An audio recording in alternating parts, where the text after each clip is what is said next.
Sumasabay sa agos ng mundong ito, ako'y gulong-gulo.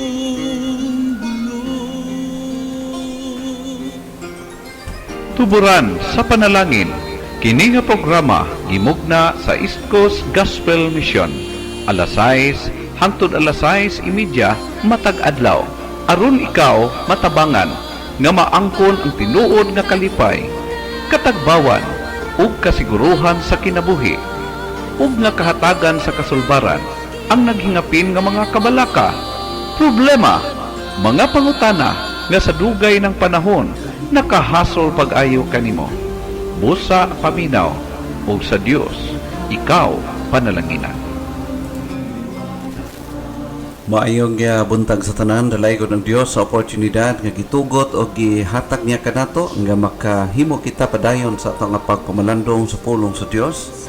Higala standby sa pipila lang kagutlo ako magapakig-uban na usab diha kaninyo pinaagi sa pagbasa o pagpamalandong sa balaan nga pulong sa Dios. Nini ngayon magatugyan kita diha sa Ginoo sa pag-ampo. Amahan o Dios nga langit nun, nagapasalamat kami sa oportunidad nga magihatag kanamo wherein makabasa kami, makapamalandong na usab sa balaan nimong mga pulong. Amahan ang pag-ampo o hangyo nako nga ikaw magapanalangin sa tanan nagapaminaw diha sa ilang tagsa-tagsa ka mga radyo, sa tanan ng mga Facebook friends nga naga-follow, nagahigugma sa imong pulong. Panalangin ni o Dios ang tanan nga naay involvement ni ini nga adlaw karon sa imong buhaton. This I pray in Jesus' name. Amen. Salamat kita sa Ginoo tungod kay gitagaan kita niya ni ining usa ka special nga adlaw nga makapadayon kita sa atong pagpamalandong. Niini nga buntag karon magahisgot kita specifically may tungod sa daily devotionals, the necessities of disciplined daily devotional. Nga ang atong kinabuhi gala mapundar nato diya sa maayo nga pundasyon.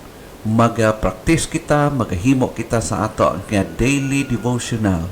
Himuon nato kini nga necessary, kailangan gyud ang disiplina nga atong i-practice ang ato nga daily devotional privately, and not only atong daily devotional privately but also ang atong mga group devotion, family devotions diha sa atong panimalay or anywhere nga diin pwede mahimo o aduna kitay oportunidad.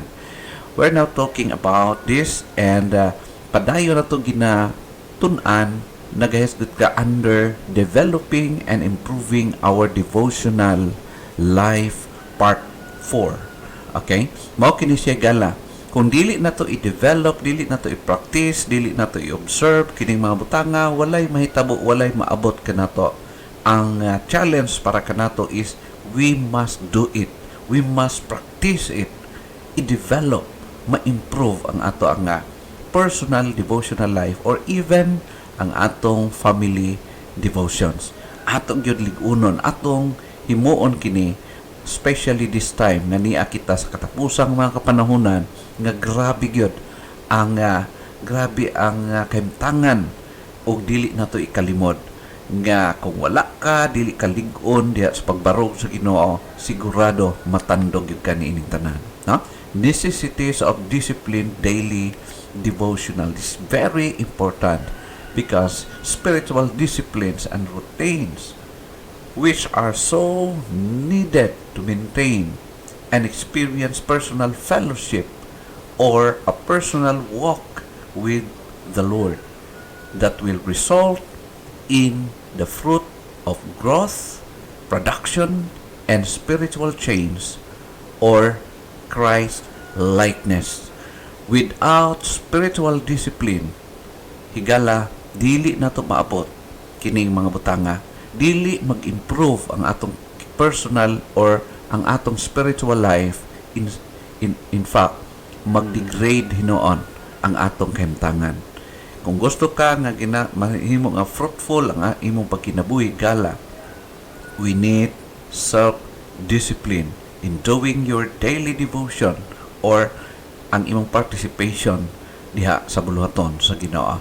Fruit of growth, production, and spiritual change and this will lead us into Christ likeness. Mao kana siya gala.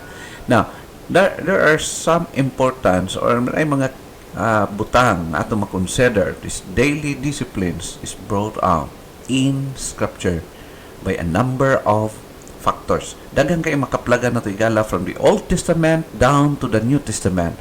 Mga indications, mga pagpamatuod nga ang daily disciplines nato igala is so much important para kanato. Now, adunay mga rason, adunay mga evidences nga ato makaplagan sa balaang kasulatan.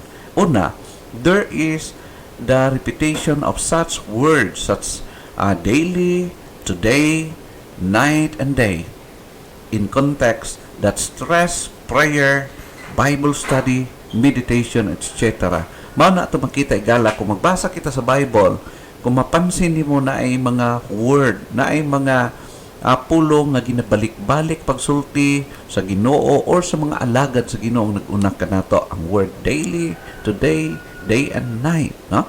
Mao kana siya atong makaplagan in the scriptures, in the Bible. Now, dili lang kana igala, ikaduha, the need for this on a daily basis is seen from the nature of who we are as human beings. Ang ato nga nature gala, ang atong pagkakita nagasulti ng daan nga kinahanglanon ginato ang daily discipline sa atong kinabuhi, spiritual disciplines on a daily basis because of our human beings nature. Ang atong nature as human being, ato kini masabtan ni gala unsa man kita atubangan sa Ginoo according sa pulong sa Dios that we are frail, we are weak, sinful, and prone to wander in arrogant independence of God. And we possess a sinful nature which dominates and controls unless that power is broken by the power of the Lord Jesus Christ. Mao kana siyang atong kimtangan ni gala. Kitang tanan huyang, luya kita og subject nga magkamali, og subject nga magpalayo diya sa Ginoo. Subject usa kita kaliwat kita sa usa mga tao o sa atong ginikanan nga arrogante. Gustong magkinabuhi independently from God. Gusto bitaw ta nga dili ta kontrolon. Walay Dios nga magkontrol kanato. Gusto nato nga kita lang ang masunod. Mao kana si gala nga importante kaayo nga masabtan nato unsa ka importante ang ato nga spiritual daily disciplines sa paghimo nato niini mga butang aron kita mo improve, aron kita mo tubo, aron kita mo lig-on diya sa atong pagkinabuhi ug labaw sa tanan mangin mabungahon ang atong pagpangalagad diya sa Ginoo while naghulat kita sa pagbalik pagkuha sa Dios kanato ingon nga iyang mga katawhan. Unsa ingon sa Isaiah chapter 53 verse 6 nagaingon, all we like sheep have gone astray, we have turned everyone to his own way, and the Lord hath laid on him the iniquity of us all. So atong makita igala, mao kini siya kita, mao kini ang original nato nga kahimtangan in the sight of God. Base sa mata sa Ginoo, sa paglantaw sa Ginoo kanato igala, sama kita sa mga karnero ng salaag o ingong padini, all we like sheep have gone astray, and we have turned everyone of us to our own way. Ang mga tao kitang tanan naghimo ta sa sarili natong dalan. Kay ngano lagi kita nasa laag man because we are all sinners in the sight of God. Now, higala, mao kana siya ang butang atong timan-an. Di lang kana ikatulo. Nganong kinahanglan importante gyud ang ato nga daily disciplines or spiritual disciplines paghimo nato sa atong daily devotional, because the Bible warns us that we live in an evil day. Nagkinabuhi kita ni ining daotan kaayo ngiog danglog kaay nga kalibutan. kung dili kita magkinabuhi, disiplinado sa atong kinabuhi gala in the sight of God, sigurado mabiktima kita. Usa kita nga maging victim sa kalaban. Now, unsa ingon sa Ephesians chapter 5 verse 15. So then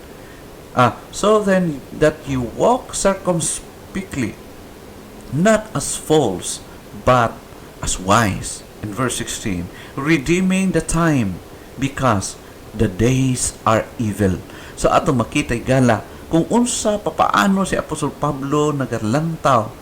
Kung imong tan-aw ni gala pagsulti, pagproclaim ni Apostol Pablo ni ining pulunga, pagbuhi niya ni ini sulti niya ni ining higala, sa iyang panahon dugay na kaayo kini. Kung sa iyang panahon ang paglantaw niya sa atong kapanahonan is evil, how about karon? Sobra pa. Kung dautan sa unang panahon ni Apostol Pablo, much more ang kadautan ni ini karon. Imong tan-aw ni gala mas ning grabe pa. Wala ning arang-arang atong kalibutan, ning grabe ang kahimtangan ni ini.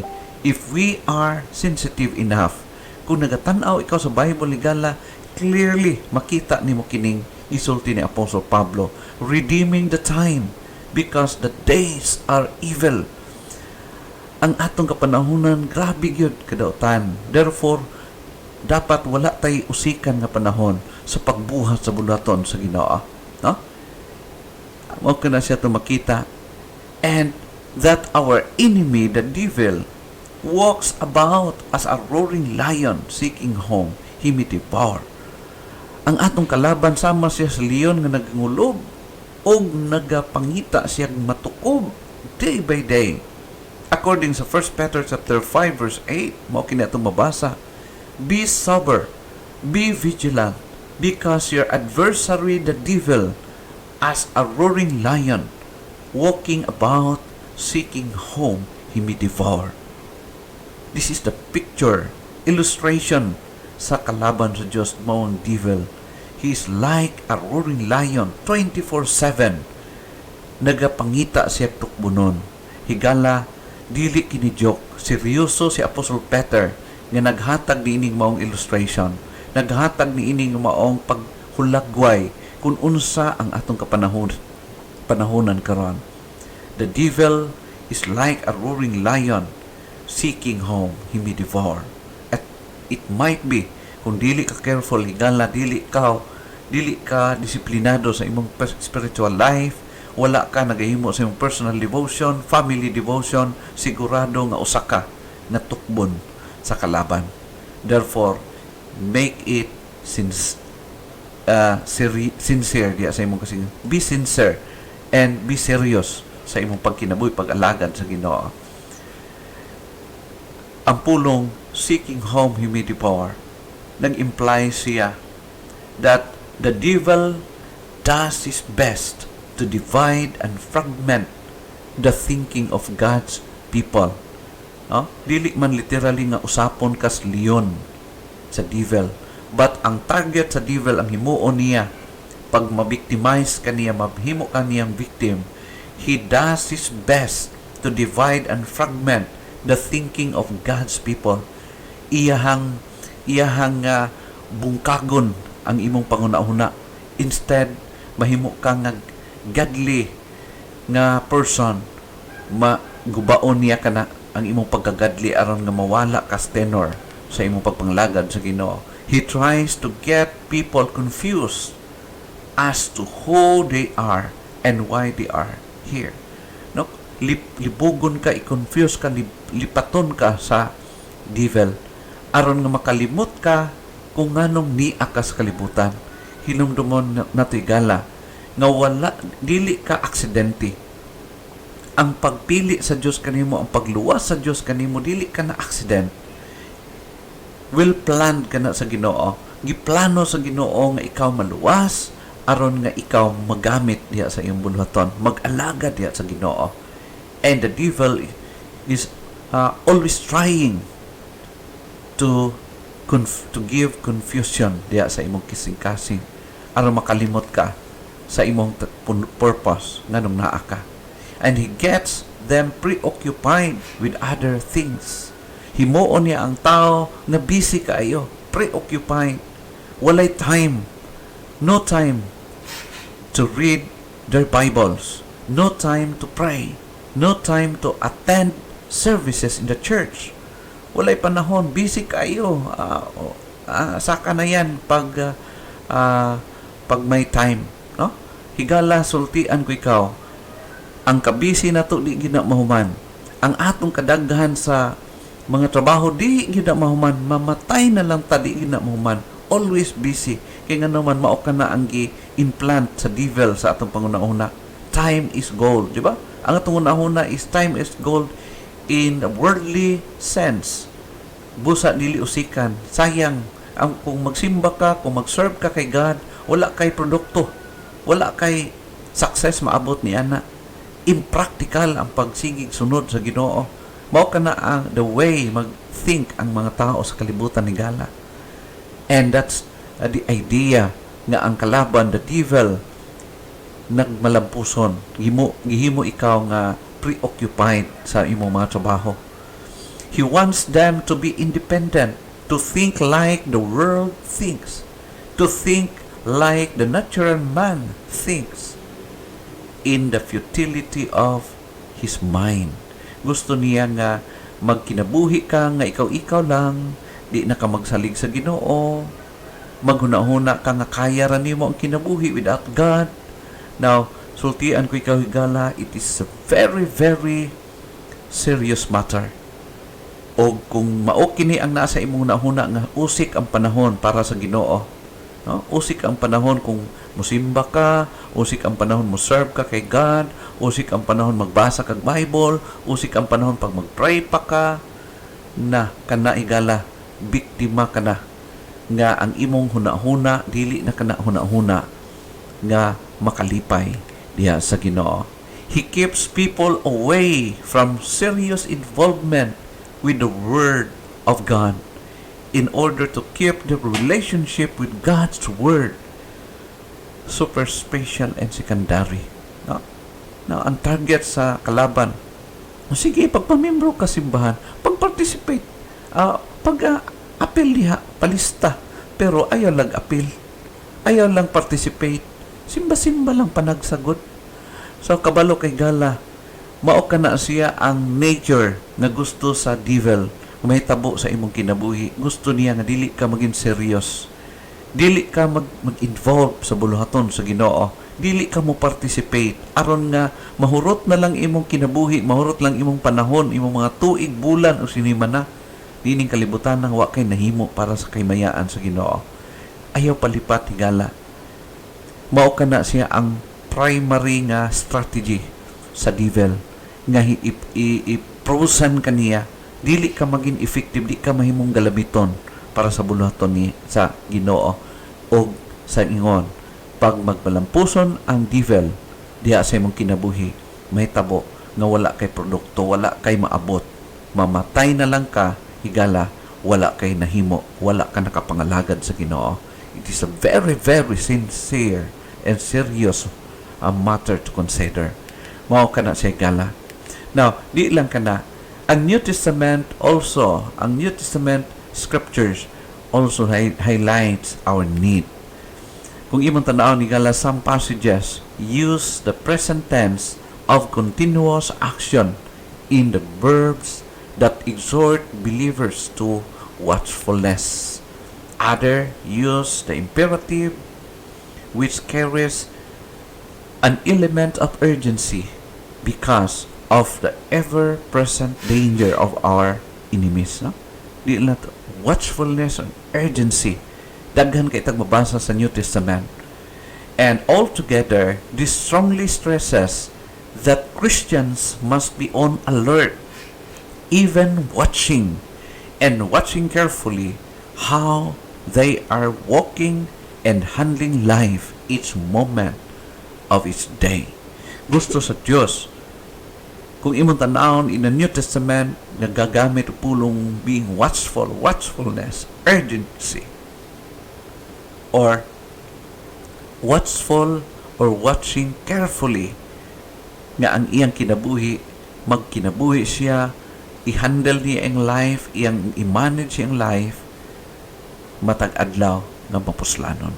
Mao kana siya ang ato makita in the New Testament, especially in the book of Ephesians 5:15 nagingon, so then that you walk circumspectly, not as fools but as wise. In verse 16, redeeming the time because the days are evil. Ang word dito na makita igala is circumspectly, walk circumspectly. In verse 8, be sober, be vigilant, or be watchful, because your adversary, the devil, as a roaring lion, walketh about, seeking whom he may devour. Ang atong kalaban sama sa leon, nga nagangulob, nagalibot-libot, o nangitag binta aron tukbon niya ang iyang prey, ang iyang biktima. To make things even more precarious, maging pagkinabuhi kita mabinantayon. Ang scripture, ang pulong sa Diyos nagawayan kanato that as the church age moves toward the last days, things will grow worse and worse. Meaning that the devil of the day and the demonic forces will not be in a state of status quo, but would be very much on the increase. Kung imong tanaw ni Gala, ang devil iyang giprosen ang mga Kristohanon, ang mga alagad sa Ginoo, iyang ginapugngan, ginabisi niya aron di makatrabaho sa bulaton sa Ginoo. Then, in effect, walay trabaho mahuman, walay trabahong nasugdan, sige rag plano, pero walay gibuhat. Now, higala, mao kini siya. And, in opposite to that, sa pikas nga bahin, kung ang mga Kristohanon giprosen sa kalaban, wala sila nahimo, hinay kayo ang pagtrabaho. While, naprosen ang iyaha sa Ginoo, the demonic forces is much more naga-increase day by day. Mao kana siya ang realidad. Mao kanang nagakahitabo karon. Wala siya nagpundo ang kalaban. Giprosen niya ang katawhan sa Ginoo, and then at the same time nimbuylo siya, nimpaspas siya sa iyahang transaksyon. O naging malampuson siya, labi na higala kung dili ka magpabinantayon. Thus, as that great day approaches, there will be greater and greater difficulty and pressure on believers as well as for all mankind. Nagakalisod ang pagbuhat sa bulaton sa Ginoo. Sumala sa gingon ni Apostol Pablo sa iyahang prophecy, iyang panagna sa coming ng mga panahon. Ingon sa 1 Timothy chapter 4 verse 1, now the Spirit speaketh expressly that in the latter times some shall depart from the faith, giving heed to the seducing spirits and doctrines of devils. No? Willfully ang mga tao mobiya sa Pangginoo o mupili sila nga ang mali ang ilang sundon. Verse 2, speaking lies in hypocrisy, having their conscience seared with a hot iron. Dili na sila madutlan, dili na sila matandog og pulong sa Ginoo, pure word of God, kay nganuman gikubalan ang ilahang mga salabutan og di na nila mabati, di nila ma-differentiate, di nila ma-distinguish what is right and what is wrong. Very difficult moment, no? Di lang kanaigala, but also according sa verse 2 Timothy chapter 3 verse 1 and verse 2, this know also that in the last days perilous times shall come. And verse 2, for men shall be lovers of their own selves, covetous, boasters, proud, blasphemers, disobedient to parents, unthankful, and holy. So, mao kini siyang kinaiyahan higala, perilous times shall come. And I do believe this is now the perfect time. Mao na kini ang panahon nga mao kining kahimtangan sa atong kapanahunan. In verse 3, without natural affection, truth breakers, false accusers, incontinent, fierce, despisers of those that are good. Unsa tong maayo, i-despise, yaga-yagaan, bugal-bugalan. Pero ang naa sa kadautan, mao hinuon ang gina-elevate. Mao ang ginadaig, mao ang ginapasidunggan. Verse 4, traitors, heady, high-minded, lovers of pleasures more than lovers of God. Higala, kung ikaw sensitibo sa pulong sa Ginoo, tan-awa karong panahon, asa ang mas enjoy ang mga tao, asa ang gidugok og attendance, asa ang mga tao nagaadto. Mao ba ang pangginoo or ang para sa iya sa demonyo? Higala, mao ka na ang realidad, mao ka na nagakitabo sa kapanahonan karon. Asa mas pabor ang tao, di ba, dili sa pangginoo? More on sa mga personal sarili lang nga kalipay sa ilang kinabuhi. This pressure will come in many forms, sizes, and colors to distract, to discourage, and to defeat believers. Klase-klase lang pamaagi gala. O dili ni mo mabantayan, di ni mo ma-anticipate, especially kung dili ka sensitive sa imong pagkinabuhi, sigurado dali ka mabiktima higala. There will be direct demonic attack on the minds and bodies of men. Grabe, side by side. Spiritual and physical nga aspect, grabe ang atake sa kalaban. There will be the problem of frustrations of national and international fracas, of government, economic stability, greater government interference, more and more loss of freedom, increasing talk of disarmament, world peace, and foreign policies with godless internationalists which leave us more and more open to the loss of our freedom. Tanawa karong panahon na higala, unsa na ang nagkakitabo kanato? Klaro kayo ang gisulti sa balaang kasulatan o mauna ning panahon nga padayon ta maging careful, padayon ta maging seryoso sa pagkinabuhi, labaw sa tanan sa pag-alagad sa atong buhi nga Dios. We need to develop and improve our devotional life. Higala, necessities of disciplined daily devotionals. We need it. We need it. May God bless His word.